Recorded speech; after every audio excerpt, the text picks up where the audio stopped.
जय हो दशा मात की जय। दशा माता के तीसरे दिन की कथा। एक सास बहू थी। एक दिन सुबह सुबह सास ने बहू से कहा कि जाओ आग लाकर भोजन बनाओ, बड़ी भूख लगी है। बहू हाथ में कंडी लेकर आग लेने गांव में गई। उस दिन गांव भर में दशा माता की पूजा थी, इसलिए किसी के यहाँ से भी उसे आग नहीं मिली।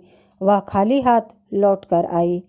शाम होने पर पड़ोसन के पास जाकर बोली कि मेरी सास तो दशा माता का गंडा नहीं लेती है, परंतु अब की बार मैं गंडा लेना चाहती हूँ, मुझे पूजन की विधि भी बता देना। दोबारा जब गंडा लेने का समय आया तो बहू ने सास को बिना बताए दशा माता का गंडा ले लिया। 9 दिन तक वह किसी न किसी बहाने पड़ोसन के घर जाकर कथा सुनती रही। 10वें दिन उसे चिंता सताने लगी कि अब मैं पूजा कैसे करूँगी। वह मन ही मन दशा माता का ध्यान धरकर सोचने लगी कि आज सास कहीं बाहर चली जाए तो मैं शांतिपूर्वक पूजा कर लूं। दशा माता की कृपा से सास बहू से बोली कि मैं आज खेतों पर जा रही हूँ, यदि मुझे आने में देर हो जाए तो तू मेरे लिए खेत पर ही खाना ले आना। बहू के मन की मुराद तो पूरी हो गई, वह तो यही चाहती थी। उसने सास से कहा कि आप निश्चिंत होकर जाइए, घर का सब काम मैं निपटा लूँगी। सास के जाते ही बहू ने स्नान कर दशा माता की पूजा की। इसके बाद वह पूजा की सामग्री मिट्टी के गोले में रखकर उसे सिलाने के लिए ले जाने लगी थी कि उसकी सास खेतों से वापस आ गई। सास को देखकर बहू ने जल्दी से उस गोले को छाछ की मटकी में छिपा दिया। उसने सोचा कि उचित समय पर गोले को मट्ठे से निकालकर सिला आऊँगी।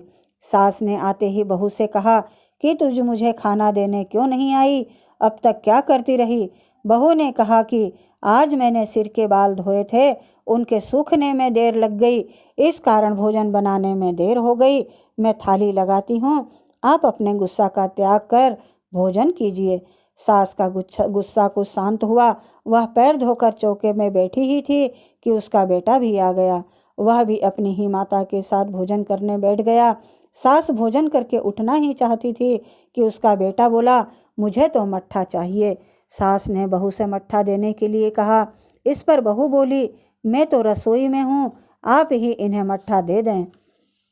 सास हाथ धोकर मट्ठा लेने गई, परंतु जैसे ही उसने छाछ की मटकी उठाई तो उसमें कुछ खड़खड़ाने की आवाज़ आई। उसने हाथ डालकर देखा तो उसे एक बड़ा सोने का गोला मिला। सास ने आश्चर्य से बहू से पूछा, अरे इस छाछ की मटकी में यह सोने का गोला कहाँ से आया? इसे तू कहाँ से चुरा कर लाई है?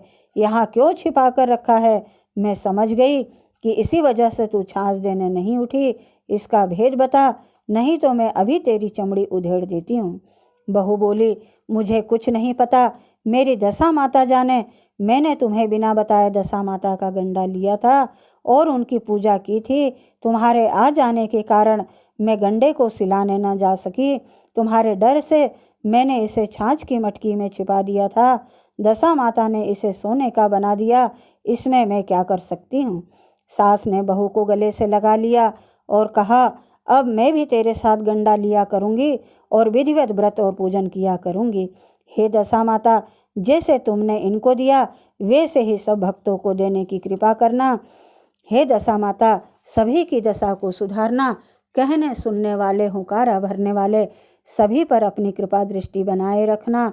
जय हो दशा माता, सभी का कल्याण करना।